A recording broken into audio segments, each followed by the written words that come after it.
अपनी माता की मृत्यु के दिन भी 10:30 बजे संस्कार समाप्त होते हैं और 11 बजे ऑनलाइन बंगाल के कार्यक्रम में यह आदमी उपस्थित हो जाता है और क्षमा मांगता है, मेरे कारण आधा घंटा आपको कार्यक्रम लेट करना पड़ा। साहब, ये विचार जो है ना, ये विचार हम सब के लिए युगों युगों तक प्रेरणा देने के लिए पर्याप्त है। एक उपभोग शून्य स्वामी है। मैंने कभी इनके रिश्तेदारों को उनके घर पर नहीं देखा है। आज भी कई रिश्तेदार उनके इस प्रकार का काम करते हैं, मैं सार्वजनिक रूप से बोल भी नहीं सकता। जिसके परिवार का सदस्य 22 साल से सत्ता पर हो और परिवार की जरा भी चिंता नहीं की हो, ऐसा आदमी दिया लेकर भी ढूंढने से नहीं मिलता है। और आज भी प्रधानमंत्री बनने के बाद भी एक दिन में 15 से 18 घंटे काम करने वाला आदमी हमने नहीं देखा है मित्रों। इतना परिश्रम, इतनी लगन, और एक ही लगन कि मेरा भारत समग्र विश्व में सर्वप्रथम हो, ये लगन लेकर आगे निकले हैं। और मित्रों, तब जाकर ये देश 8 ही साल में इतनी बड़ी मजल काटकर आज यहां पर खड़ा है। ऐसा नेता मिलना हम सब कार्यकर्ताओं के लिए बहुत सौभाग्य की बात है कि हम मोदी जी के नेतृत्व में काम करने का हमें मौका मिला। मैं महाराष्ट्र की जनता को और विशेषकर युवाओं को जरूर कहना चाहूंगा, मोदी एट 20 जरूर पढ़िएगा। मोदी एट 20 ये पुस्तक नहीं है, इसके अंदर अलग अलग लिखे गए आर्टिकलों का संकलन है और इसमें नरेंद्र भाई के संपूर्ण व्यक्तित्व को, संपूर्ण सफलताओं को बहुत अच्छे तरीके से उजागर किया गया है। मगर पुस्तक पढ़कर मोदी समझ में नहीं आएंगे। कार्यकर्ताओं के चश्मे से देखोगे तो मोदी जी समझ में आएंगे, कार्यकर्ता की भावना से देखोगे तो मोदी जी समझ में। मित्रों, आज मैं यहां आया हूं, कल ही एक बहुत बड़ा विजय हमारी युति को मिला है। शिंदे साहब की शिवसेना को असली शिवसेना और धनुष बाण दोनों मिल गए। एक बार ताली बजाकर इनका स्वागत करिए।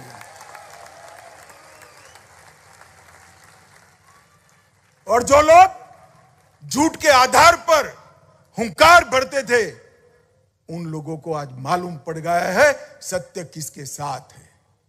आज मालूम पड़ गया है। गत चुनाव में मैं पार्टी का अध्यक्ष था, चुनाव मिलकर लड़े, अपनी फोटो से बड़ी फोटो मोदी जी की लगाई, देवेंद्र जी को नेता मानकर चुनाव लड़े और फिर मुख्यमंत्री बनने के लिए विरोधी विचारधारा के तलवे चाटने लगे। आज उनको सत्य क्या है वो परिचय मिल गया है। और भारतीय जनता पार्टी के कार्यकर्ताओं ने भी, पुणे के कार्यकर्ता, आसपास के 3 जिलों के कार्यकर्ताओं ने भी आज एक संकल्प कर जाना है, आगामी लोकसभा के चुनाव में महाराष्ट्र की सभी सीटें शिवसेना बीजेपी युति के खाते में आनी चाहिए। मित्रों, चुनाव में हार होता है, पराजय होता है, जीत होती है, विजय होता है, परंतु जो लोग धोखा देते हैं ना, उनको कभी बख्शना नहीं चाहिए, वरना धोखा करने वालों की हिम्मत बढ़ती है। कल मैंने शिंदे जी का भाषण सुना, प्रेस कॉन्फ्रेंस सुना। एक पत्रकार ने पूछा कि धनुष बाण आपको मिल गया? उन्होंने कहा ना, धनुष बाण एनसीपी कांग्रेस के यहां गिरो रखाए थे, मैं छुड़ा कर ले आया हूं। हमारी छोड़िए, इन्होंने बाला साहब की विचारधारा और शिव सैनिकों के साथ भी धोखा किया था। आज दूध का दूध, पानी का पानी हो गया है। मैं आज पुणे के सभी कार्यकर्ताओं को अपील करने के लिए आया हूं। हम सब 1950 से राजनीति में एक मिशन लेकर हम राजनीति के अंदर निकले हुए लोग हैं। दीनदयाल जी ने हमारे सामने 2 लक्ष्य रखे थे, सुरक्षित और समृद्ध भारत और अंत्योदय। गरीब कल्याण के माध्यम से अंत्योदय का काम मोदी जी ने समाप्त कर दिया है। बहुत आगे बढ़ चुके हैं, वापिस आने की कोई जगह नहीं है। भारत को वो सुरक्षित भी बना चुके हैं और अब भारत को समृद्ध बनाने की बारी है। दुनिया में अर्थतंत्र की तालिका में भारत 11वें नंबर पर 2014 में था, हम 5वें नंबर पर पहुंचे हैं। बजा ली तालियां। अब मैं बताता हूं, फिर से जोर से बजाइएगा। मैं एक बात बताने जा रहा हूं। 5वें नंबर पर हमसे पहले हम पर 150 साल तक शासन करने वाले अंग्रेज थे, उनको हटाकर आज हम 5वें नंबर पर गए। जरा भी अहंकार करे बगैर अपने पुरुषार्थ के आधार पर हमने दुनिया में अपना लोहा मनाया है। आज डिफेंस के क्षेत्र में भारत के एरो शो में 100 से ज्यादा अधिक देश आते हैं। डिफेंस का जो इंपोर्ट होता था, इसमें 70% की कटौती हो चुकी है।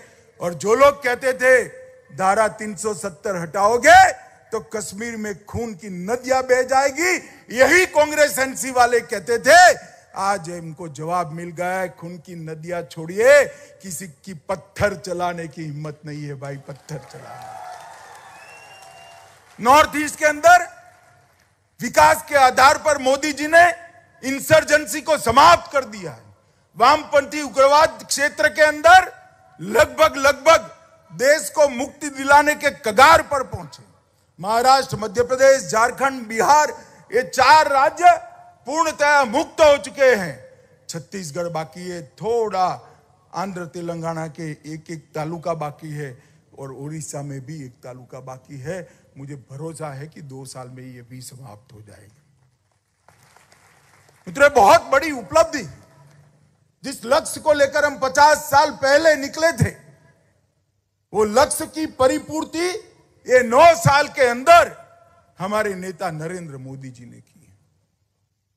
जब हम सब छोटे थे, राम जन्मभूमि आंदोलन हुआ, हमारे अंग्रेजी के प्रोफेसर थी इलाबेन शाह, तो जब शिला पूजन का कार्यक्रम था तो इलाबेन को मैंने निमंत्रित किया।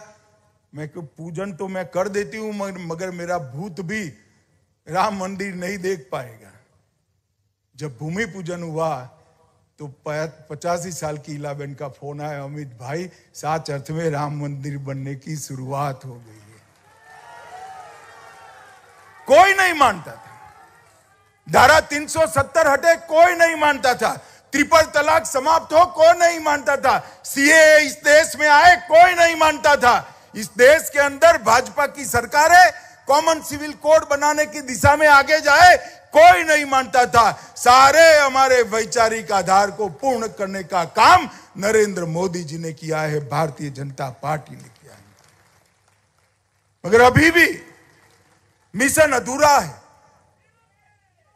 मैं पार्टी के राष्ट्रीय कार्यकारिणी में उड़ीसा में भुवनेश्वर में मैंने कहा था कि 5-10 साल में भारत को महान बनने की प्रक्रिया नहीं होती।